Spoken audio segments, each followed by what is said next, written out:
In one of my favorite and possibly one of the best shows of the 21st century, Mad Men, the notorious protagonist Don Draper has a belief, a saying that has guided him throughout his life. Adam, listen to me. I have a life, and it only goes in one direction, forward.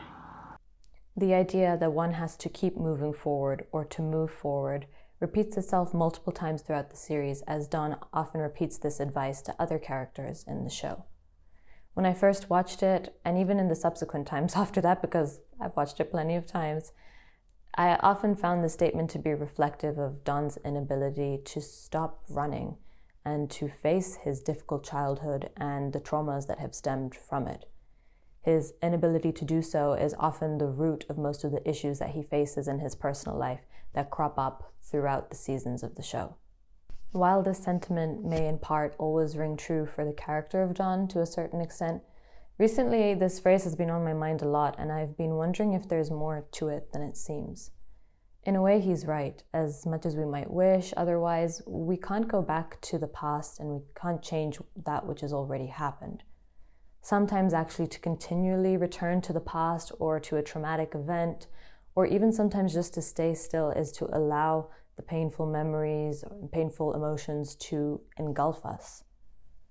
This is not to say that we should deny or repress what actually happened in the past or the feelings that it invokes in us, but sometimes just to accept that the only way to continue is to move forward. In most cases, this is not even necessarily towards a known destination, not knowing for sure that what's to come is better than where you are now, but simply knowing that, much like many shark species who have to keep swimming else they die, we have to keep moving.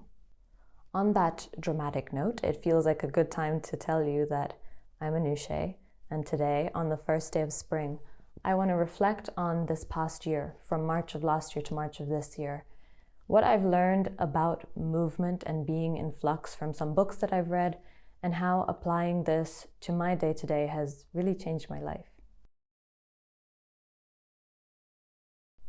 A few years ago, I was at a time in my life where I felt quite untethered.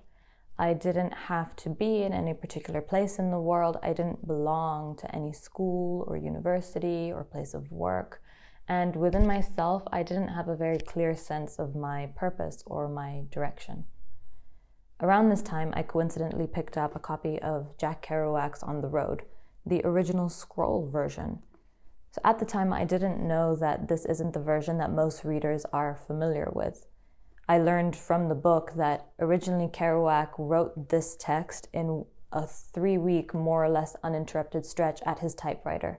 And instead of using individual pages, there was one continuous scroll of paper that, when stretched out, resembled the road in front of the author. Because it was more or less uninterrupted, there were some typos and grammatical errors, which are mostly retained in the copy.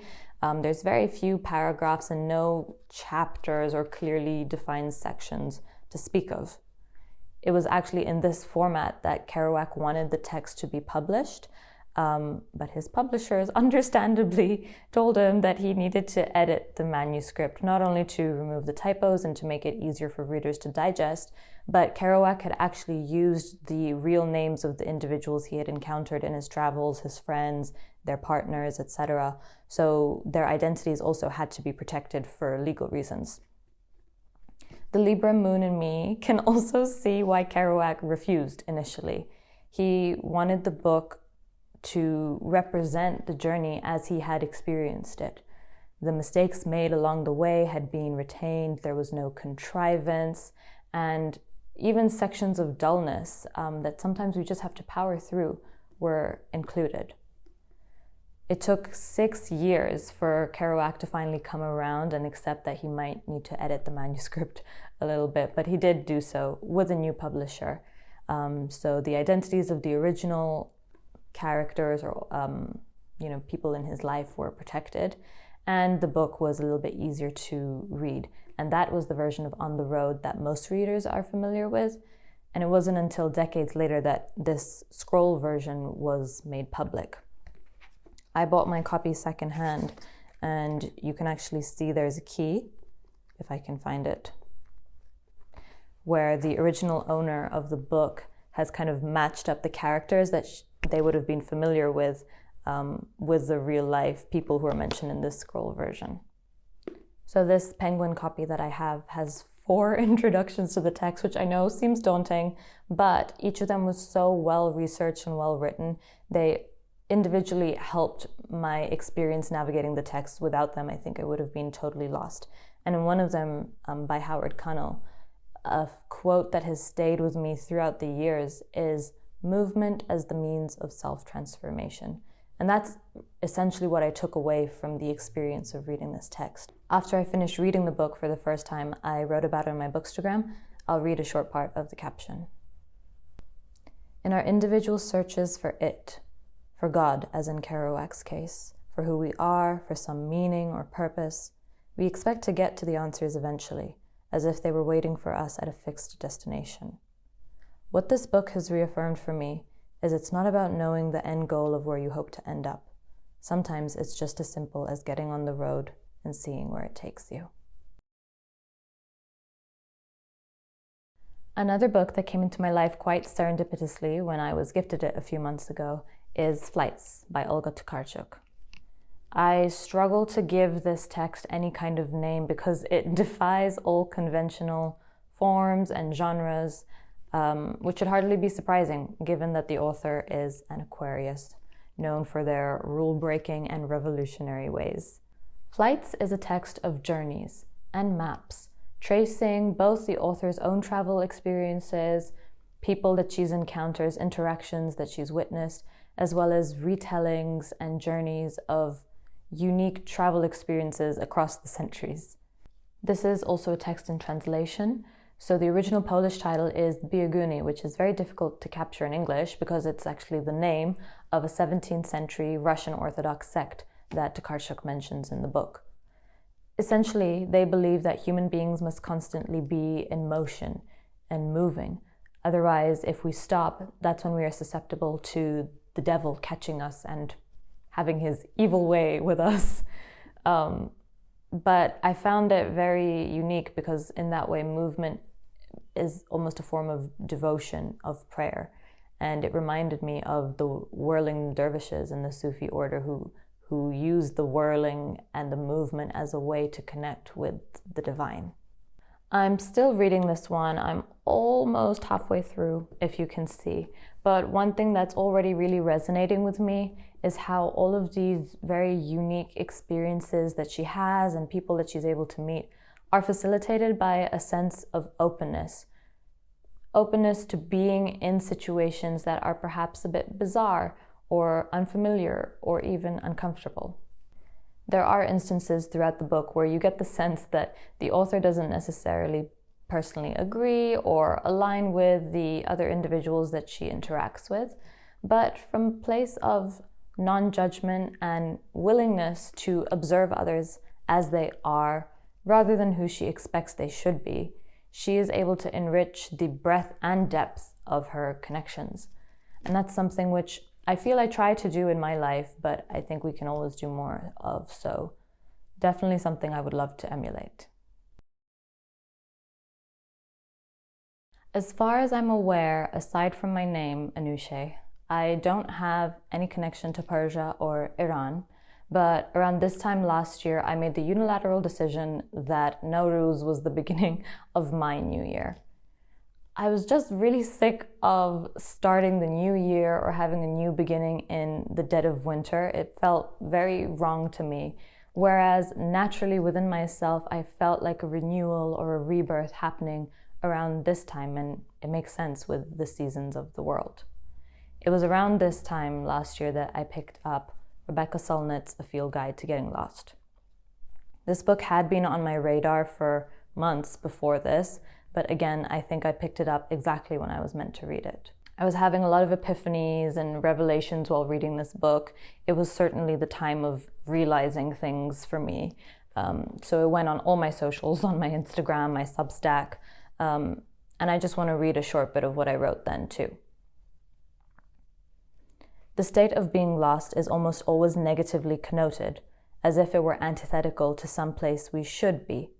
a liminal state of being that we strive to escape as soon as possible to reach the refuge of our destination. Though each place we choose to arrive and spend time at is important in its own way, we cannot overlook the importance of its counterpart, being out of place, in the process of knowing and growing one's self. Being out of place, being lost, as Solnit outlines, is to be fully present, and to be fully present is to be capable of being in uncertainty and mystery. When we stop moving, when we stagnate, we risk becoming idle and losing perspective, growing accustomed to that which surrounds us, both people and places. Defamiliarizing oneself from one's known environment is of course daunting, but I learned last year also that fear and excitement come from the exact same place in the body. So in March of last year, I made a commitment to myself to step into that place of discomfort, to be uncomfortable, but not with the fear of the unknown, but with the excitement at the potential of what was to come. When I made this commitment to myself, I was on the precipice in many ways, but also quite literally as I was in the mountains in Oman at the time. Jabal al-Akhtar spans over 2 kilometers above sea level and is the highest point in the GCC. When I visited, the weather was unexpectedly cold, meaning that we were often in or above the clouds. I was also coming from a very overwhelming period of my life where I had been so focused on my inner world, on work, on my personal life, and I think just removing myself from all of that and being so high up above everything really gave me a totally new perspective and reminded me of the incredible world that we live in and of the importance of being more present. Shortly after this, I had the opportunity to do some runway modeling.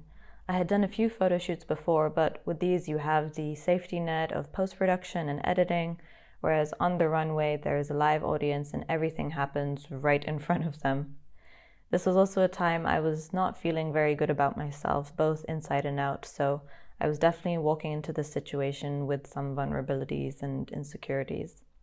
This, coupled with all of the stage lights, multiple cameras being on me, and people behind stage just watching as it unfolds, was at times very overwhelming and honestly scary. But instead of letting that fear paralyze me or hold me back or make me want to drop out, which I definitely considered at times, I just tried to show up in the best way I could. And in the process, I met some really creative, talented people and showed myself I could do something that I didn't think I was capable of. For many years, I had this preconceived notion that if I was traveling to a new place in the world, I couldn't go on my own. I don't know why, because this had thankfully never been a rule that was enforced on me, but it was a belief that I unlearned last year when, for my birthday, I took myself on a solo trip to Lisbon. I was really proud of myself that I had reached a point in my life where I could do this, both financially and also feeling comfortable enough in my own abilities and in myself to spend time alone in a new place and just figure it out. I took Solnit's advice to lose myself in a new city and made no concrete plans for my time in Lisbon. Instead, just walking up and down the streets, seeing where they took me. What I found was parts of myself that I hadn't met before. By putting myself in entirely new situations, I saw how I would respond or react or what came up in me. And that was a really, really special experience for me and myself. There were, of course, difficult moments too. I remember distinctly one morning waking up feeling really strange. The weather was overcast and I just had this overwhelming desire to just stay in bed and thought, maybe I just don't leave my accommodation today. I really had to give myself a motivational speech that I didn't come all this way to stay inside like I could do at home and that there was a world out there waiting for me to explore it. I don't know if I fully believed the pep talk I was giving myself, but I just got ready and without fully knowing my plan for the day or where I was going, just started walking, and by the simple act of even moving, I felt that everything was going to be okay. I first visited Scotland 10 years ago on a Highlands trip with my family. We were also looking at prospective universities for me to apply to, and the St. Andrews campus, which we saw on a beautiful summer day, was the only one that all members of my family unequivocally loved. I did end up doing my undergraduate degree here, and while there's so much that I loved about my time there, it was also one of the hardest times of my life, being away from home, dealing with an entirely different climate and way of life, and at times feeling quite isolated in that small town. So I typically looked back on my undergraduate degree with very mixed feelings. It wasn't until last summer, where we went back to Scotland for my sister's graduation, where I felt a shift in my relationship with the country.